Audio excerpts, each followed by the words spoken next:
തെരുവ് നായ ശല്യം അത് വലിയ വിവാദവും ഒപ്പം തന്നെ വളരെയേറെ ഗൗരവകരമായിട്ടുള്ള ഒരു വിഷയമാണ്.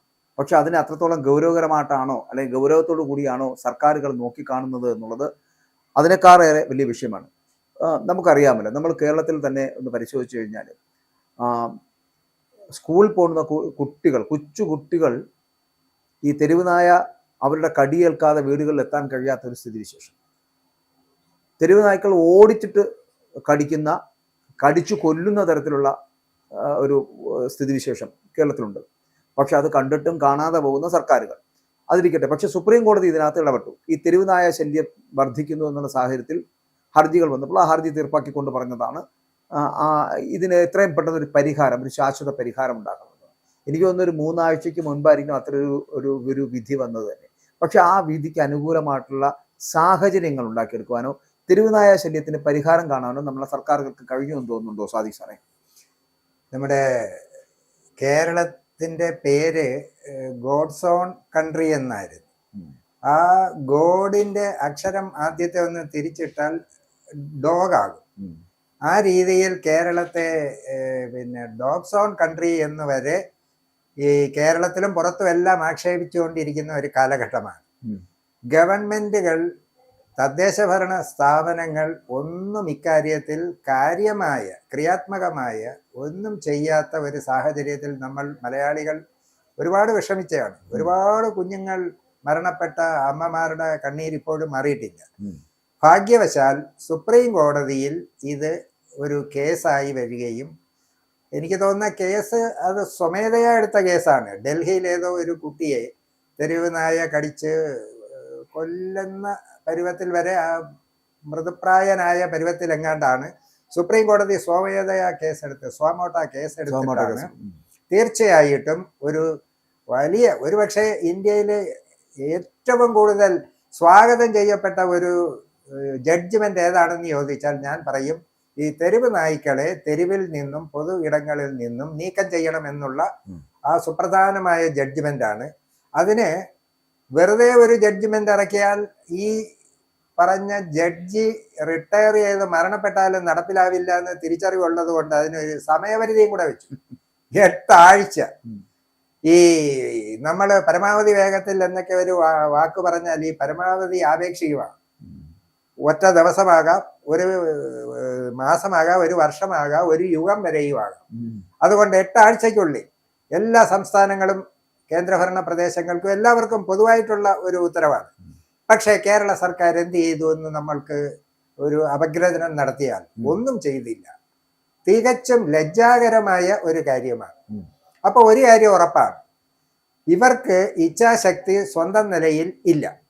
സുപ്രീം കോടതി പറഞ്ഞാലെങ്കിലും കേൾക്കുമെന്ന് നമ്മൾ കരുതിയെങ്കിൽ അവിടെയും ഇപ്പോൾ വരെയുള്ള നിലപാട് വെച്ചിട്ട് നമുക്ക് പ്രതീക്ഷയ്ക്ക് വകയില്ല. പിന്നീട് ഈ ജഡ്ജ്മെന്റ് പത്രത്തിൽ വായിച്ചാൽ മനുഷ്യന് തിരിച്ചറിവുണ്ടാവും, പ്രതികരിക്കാം, ദേഷിക്കാം, എന്തു വേണേലും ചെയ്യാം. പക്ഷെ നായ്ക്കൾക്കും തിരിച്ചറിവുണ്ടായി തുടങ്ങിയെന്നാണ് എൻ്റെ പേടി. കാരണം ആ ഉത്തരവ് വന്നതിന് ശേഷം തിരുവനന്തപുരത്തെ മാത്രം കാര്യം എടുത്താൽ മ്യൂസിയത്തിൽ എത്ര പേരെയാണ് കടിച്ചത്? രാവിലെ നടക്കാൻ വന്നവര്. ഇന്നലെ നേരത്തെ ശ്രീ ഗോപകുമാർ പറഞ്ഞതുപോലെ ഇന്നലെ 12 പേരെ, 1 ഡസൻ പേരെയാണ് ഇന്നലെ പട്ടി കടിച്ചിരിക്കുന്നത്. അപ്പോൾ ഈ ജഡ്ജ്മെന്റ് അറിഞ്ഞ് പട്ടികൾ പ്രതികാരം ചെയ്യുകയാണോ എന്ന് പോലും നമ്മൾക്ക് അല്പം നർമ്മം കലർത്തി ചോദിക്കുകയാണെങ്കിൽ ചോദിക്കേണ്ടി വരും. പക്ഷേ കേരളത്തിന്റെ തദ്ദേശ സ്വയംഭരണ വകുപ്പ് മന്ത്രി ശ്രീ MD രാജേഷ്, അദ്ദേഹം പറഞ്ഞൊരു വാചകം ഒരു 2 ആഴ്ചയ്ക്ക് മുമ്പ്, ഈ ജഡ്ജ്മെന്റ് വന്നതിന്റെ തൊട്ട് പുറകിന് നമ്മൾക്ക് ഓർമ്മ വരുന്നുണ്ട്, ഇത്രയും തെരുവ് നായ്ക്കളെ പാർപ്പിക്കാൻ കേരളം എന്ത് ചെയ്യും? ഇവിടെ മനുഷ്യന് താമസിക്കാൻ പോലും സ്ഥലമില്ലാത്തപ്പോഴാണോ ഈ നായ്ക്കളെയൊക്കെ എവിടെ കൊണ്ടുപോയി പാർപ്പിക്കുമെന്നാണ് ചോദിച്ചത്. ചോദിച്ചത് ആരോടാ? സുപ്രീം കോടതിയോടാ. ഈ കേസ് സുപ്രീം കോടതിയിൽ വന്നപ്പോൾ അവിടെ പോയി കക്ഷി ചേർന്നിട്ട് കേരളത്തിനെ ഇതിൽ നിന്ന് ഒഴിവാക്കി തരണം, ഇവിടെ സ്ഥലമില്ല, അതുകൊണ്ട് ഞങ്ങളുടെ നായ്ക്കളെ ഈ തമിഴ്നാട്ടിലേക്ക് വിടാനായിട്ട് ഒരു ഉത്തരവിറക്കണമെന്നാണ് പറഞ്ഞാൽ പോരായിരുന്നു. അപ്പൊ സ്വന്തം നിലയിൽ ഒന്നും ചെയ്യില്ല. സുപ്രീം കോടതി പറഞ്ഞാൽ സുപ്രീം കോടതിയോട് മറുചോദ്യം അങ്ങോട്ട് ചോദിക്കുക. ഇതാണോ ഒരു ഭരണാധികാരിയും ഒരു മുന്നണിയും ഒരു പാർട്ടിയും ഒരു വ്യക്തിയും ഒക്കെ ചെയ്യേണ്ടത്? ഇന്ത്യൻ ഭരണഘടനയിൽ തൊട്ട് സത്യപ്രതിജ്ഞ ചെയ്യുന്നു എന്നാണ് അദ്ദേഹം സത്യപ്രതിജ്ഞ ചെയ്ത്. ആ ഇന്ത്യൻ ഭരണഘടനയിലെ പരിപാവനമായ സുപ്രീം കോടതിയുടെ ജഡ്ജിമെന്റിനെ ഇത്തരത്തിൽ ഖണ്ഡിക്കുക എന്ന് പറഞ്ഞാൽ, ആ സുപ്രീം കോടതിയൊക്കെ ആ ജഡ്ജൊക്കെ ഏറ്റവും നല്ല നിലയിൽ ഇതിനെ കാണുന്ന ആളാണെങ്കിൽ കോർട്ടലക്ഷ്യത്തിന് വേണമെങ്കിൽ അറസ്റ്റ് ചെയ്താത്താക്കാൻ പറയാം. പക്ഷെ അത്രത്തോളം ഒന്നും അവർ പോകില്ല. പക്ഷെ അവർ ചോദിച്ചു, എല്ലാ സംസ്ഥാനങ്ങൾക്കും സുപ്രീം കോടതി കത്തയച്ചു. ഈ പറഞ്ഞത് 8 ആഴ്ചയ്ക്കുള്ളിൽ ഇപ്പോൾ 3 ആഴ്ചയായി, ഇതുവരെ നിങ്ങൾ ചെയ്തതിന്റെ ഒരു കമ്പൈലൻസ് റിപ്പോർട്ടാണ് ചോദിച്ചിരിക്കുന്നത്. ഈ കോടതിക്ക് അങ്ങനെയുണ്ട്. അത് ചെയ്താൽ ചെയ്തു, നടപ്പിലാക്കി, അനുസരിച്ചു എന്നുള്ളതിനൊരു റിപ്പോർട്ട് കൊടുക്കണം. ആ റിപ്പോർട്ട് ഇതുവരെ കൊടുത്തിട്ടില്ല. ഞങ്ങൾ സ്ഥലം കണ്ടുകൊണ്ടിരിക്കുകയാണ്. ഇപ്പം വേണേ മറ്റൊരു കാര്യം പറയാം, ഇവിടെ തെരഞ്ഞെടുപ്പ് നടക്കുന്നത് കൊണ്ട് ഞങ്ങൾ മന്ത്രിമാർക്കൊക്കെ ഈ ആളുകളെ വോട്ടേഴ്സ് ലിസ്റ്റിൽ നിന്നും സ്ഥാനാർത്ഥിത്വത്തിൽ നിന്നും ഒക്കെ വെട്ടി എങ്ങനെയെങ്കിലും 3ാം ഭരണത്തിന് വേണ്ടിയിട്ടുള്ള നെട്ടോട്ട ഓടുമ്പോഴാണോ പട്ടി എന്നൊക്കെ വേണമെങ്കിൽ ചോദിക്കാം. പക്ഷേ അത് ഇവിടെ പത്രക്കാരോടോ നമ്മൾ ജനങ്ങളോടോ പറയാവുന്നല്ലാതെ സുപ്രീം കോടതിയോട് ഇത് പറഞ്ഞാൽ പണി കിട്ടും. അതുകൊണ്ട് അവിടെ പറയില്ല, ഇവിടെ ഇങ്ങനെയൊക്കെ പറയും. ഇനി അല്ല, ഞാൻ ചോദിക്കുന്നത്, ഈ ഇത്തരത്തിലൊരു സംവിധാനം ഉണ്ടാക്കുന്നു, അല്ലെങ്കിൽ സുപ്രീം കോടതിയിൽ ഇങ്ങനൊരു നിർദ്ദേശം വരുന്നു, ഈ നിർദ്ദേശം നടപ്പിലാക്കാൻ സർക്കാർ ബാധ്യസ്ഥരുമാണ്.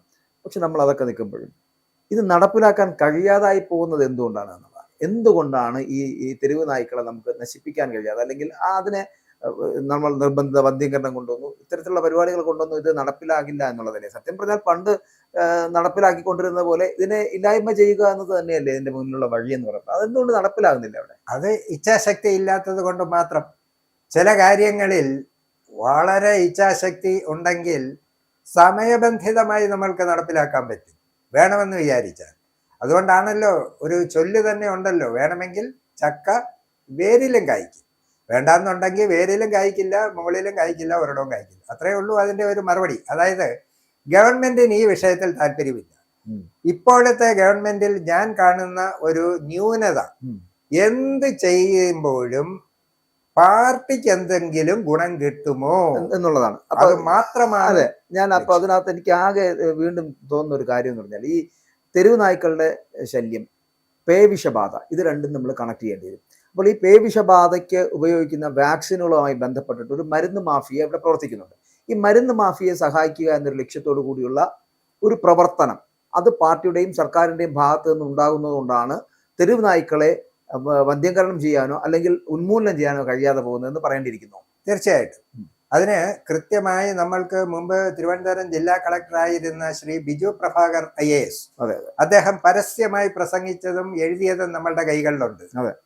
പ്രതിവർഷം 100 കോടി രൂപയുടെ ബിസിനസ് ആന്റി റാബീസ് മെഡിസിൻ, അത് ഇന്ത്യയിൽ ഏറ്റവും കൂടുതൽ, ഇന്ത്യയിലല്ല ലോകത്ത് ഏറ്റവും കൂടുതൽ പണം ഈ പേവിഷ വാക്സിന് വേണ്ടി ചെലവാക്കുന്ന കേരളമാണ്. അപ്പൊ ഇവിടെ ഈ നായ്ക്കൾ അങ്ങ് ഇല്ലാതായാൽ പിന്നെ ഈ 100 കോടി ബിസിനസ് പോയില്ലേ? 100 കോടിയുടെ ബിസിനസ് എന്ന് പറഞ്ഞാൽ 100 കോടിയും മരുന്ന് കമ്പനിക്ക് അല്ലല്ലോ, ഇത് വീതം വെച്ച് പോകുന്നതല്ലേ. അപ്പോ ആ ഒരു വലിയ ഒരു ബിസിനസ് ഇതിന്റെ പിന്നിലുണ്ട്. നോക്കൂ, എത്രയോ കുട്ടികളെ പട്ടി കടിച്ചു, പ്രത്യേകിച്ച് സ്കൂൾ കുട്ടികളെയാണ് ഇത് കൂടുതലായി. കാരണം അവർക്ക് രക്ഷപ്പെട്ടു പോകാൻ വളഞ്ഞിട്ട് ആക്രമിക്കും. ബാക്കി അവര് പിന്നെ ആകൃതിയിലും ചെറുതായത് കൊണ്ട് പട്ടിക്ക് കുറച്ചുകൂടെ ധൈര്യം വരും, ഈസി ആയിട്ട് ചെയ്യാൻ പറ്റും. പിന്നെ അവര് കുട്ടികളായതുകൊണ്ട് ഭയക്കുമ്പോൾ ഇതിന്റെ പ്രകോപനം കൂടുകയും ചെയ്യും. അപ്പൊ ഈ കുഞ്ഞുങ്ങളെ പട്ടി കടിച്ചു കഴിഞ്ഞാൽ അവർക്ക് എല്ലാ ആശുപത്രികളിലും ഈ വാക്സിൻ ഇല്ല.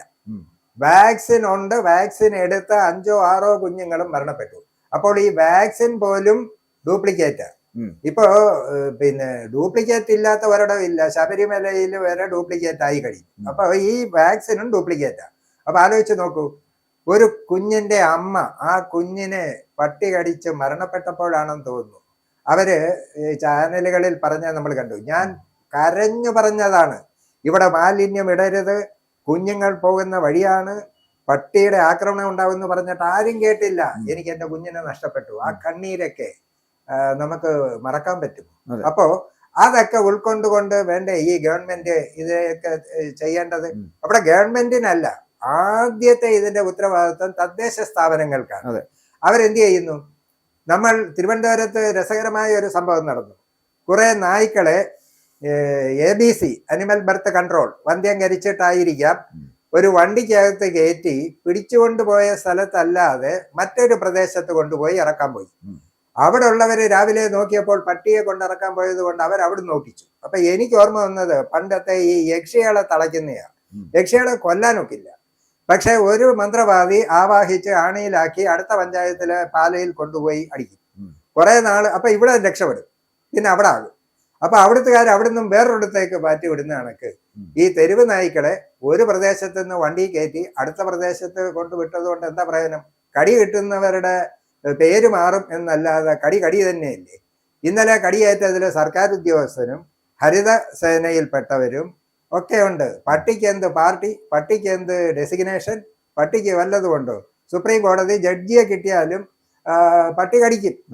അപ്പോൾ ഭരണകർത്താക്കൾ, അത് തദ്ദേശ ഭരണ സ്ഥാപനമായാലും ഗവൺമെന്റ് ആയാലും ഒക്കെ ഇക്കാര്യത്തിൽ ക്രിയാത്മക സ്ഥലം കണ്ടെത്തണം. തീർച്ചയായിട്ടും അതിന് ഈ മാലിന്യ നിർമ്മാർജ്ജനം അടക്കമുള്ള കാര്യങ്ങളിൽ ശക്തമായിട്ടുള്ള നിലപാടുകൾ സ്വീകരിക്കാൻ കോർപ്പറേഷനുകൾക്കും ഒപ്പം തന്നെ തദ്ദേശ സ്വയംഭരണ സ്ഥാപനങ്ങൾക്കും അതുമായിട്ട് ബന്ധപ്പെട്ട അധികാരികൾക്കും അവകാശമുണ്ട്, അധികാരമുണ്ട്. അവരത് ചെയ്യേണ്ടതാണ്.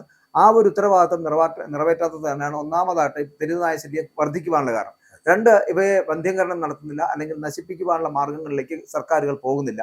അത് എന്ന് പറയുന്നത് ഈ പേവിഷബാധ പോലുള്ള ആന്റി റാബീസ് മെഡിസിൻസ് കോടിക്കണക്കിന് രൂപയുടെ 100 കോടി എന്ന് പറയപ്പെടുന്നതിൽ നിന്നും കുറച്ചുകൂടി എക്സാജറേറ്റ് ചെയ്ത് പറയേണ്ടിയിരിക്കുന്നു. 1000 കോടിയിലേക്ക് വരെ പോകുന്ന തരത്തിലുള്ള വലിയ കോടികളുടെ ബിസിനസ് നടക്കുന്ന ഒരു സംവിധാനമായി ആന്റി റാബീസ് സംവിധാനം, അല്ലെങ്കിൽ അങ്ങനെ ഒരു മെഡിക്കൽ മാഫിയ ഇവിടെ ഉണ്ട്. അപ്പോൾ ഇത്തരത്തിലുള്ള സംവിധാനങ്ങളാണ് തെരുവുനായ ശല്യം വർദ്ധിക്കുവാൻ കാരണം. മറ്റൊന്ന്, നമ്മൾ ആദ്യം സൂചിപ്പിച്ച പോലെ ഈ കുട്ടികളെ, വിദ്യാർത്ഥികളെ അല്ലെങ്കിൽ മറ്റുള്ളവർ തന്നെ തെരുവുനായകൾ കടിക്കുന്നതുമായിട്ട് ബന്ധപ്പെട്ടോ അല്ലെങ്കിൽ തെരുവുനായ ശല്യം ഉണ്ടാക്കി അവർക്ക് മരണത്തിലേക്ക് എത്തപ്പെട്ടാൽ പോലും സർക്കാരുകൾ കണ്ണു തുറക്കുന്നില്ല. ഇതിന് കാരണവും ഈ പറയുന്ന കോടികളുടെ കിലുക്കമാണ് എന്ന് പറഞ്ഞ് നമുക്ക് അവസാനിപ്പിക്കേണ്ടി വരുന്നു, അല്ലേ? തീർച്ചയായിട്ടും. കാരണം ഏതിനും എന്തെങ്കിലും ചെയ്യുന്നതിനും ഒരു കാരണമുണ്ടാകും, ചെയ്യാതിരിക്കുന്നതിനും ഒരു കാരണമുണ്ടാകും. ഇവിടെ ചെയ്യാതിരിക്കുന്നതിന്റെ കാരണമാണ് ശ്രീ ഗോപകുമാർ കൃത്യമായി പറഞ്ഞത്. 100% അത് തന്നെയാണ് ഇതിന്റെ പിന്നിലുള്ള വലിയ ഒരു ഘടകം എന്നുള്ളത് പരസ്യമായ രഹസ്യമാണ്. പക്ഷെ എന്തു വന്നാലും ഈ സുപ്രീം കോടതി വിധി ഈ ഗവൺമെന്റിനെ അംഗീകരിക്കാതിരിക്കാനോ നടപ്പിലാക്കാതിരിക്കാനോ കഴിയുകയില്ല. പിന്നെ സാവകാശം വല്ലതും വേണമെങ്കിൽ ചോദിച്ച് അല്പം സാവകാശം നേടാം എന്നുള്ളതല്ലാതെ ഈ തെരുവ് നായ്ക്കളെ മാത്രമല്ല, സുപ്രീം കോടതി പറഞ്ഞതിൽ അലിഞ്ഞ് തിരിഞ്ഞ് നടക്കുന്ന നാൽക്കാലി മൃഗങ്ങളെ പോലുമുണ്ട്. കാരണം ഇപ്പോൾ കന്നുകാലികൾ പേവിഷബാധ വരില്ലെങ്കിലും അപകടമുണ്ടാക്കും. കഴിഞ്ഞ ദിവസം നമ്മൾ NH66 ഒരു 10-50 പോത്തോ എരുമയോ എല്ലാം കൂടെ റോഡ് നിറഞ്ഞു പോകുന്ന ഒരു കാഴ്ച കാണുകയുണ്ടായില്ലേ? ഈ വലിയ ഒരു ട്രെയിൻ അപകടം പണ്ടുണ്ടായത്, ഏതാണ്ട് 100-ലധികം പേര് ട്രെയിൻ അപകടത്തിൽ ഗംഗാ നദിയിൽ പോയത് ഒരു കന്നുകാലി റെയിൽവേ ട്രാക്കിന്റെ നടുക്ക് പാലത്തിൽ കയറി നിന്ന് ബ്രേക്ക് ഇട്ടതാണ്. അപ്പൊ നമ്മൾ കരുതുന്ന പോലെയല്ല, ഒരു കന്നുകാലിയുടെ ജീവനേക്കാൾ അല്ലെങ്കിൽ ഒരു നായയുടെ ജീവനേക്കാൾ വലുതാണ് മനുഷ്യ ജീവൻ എന്നുള്ളത് എല്ലാവരും തിരിച്ചറിയണം.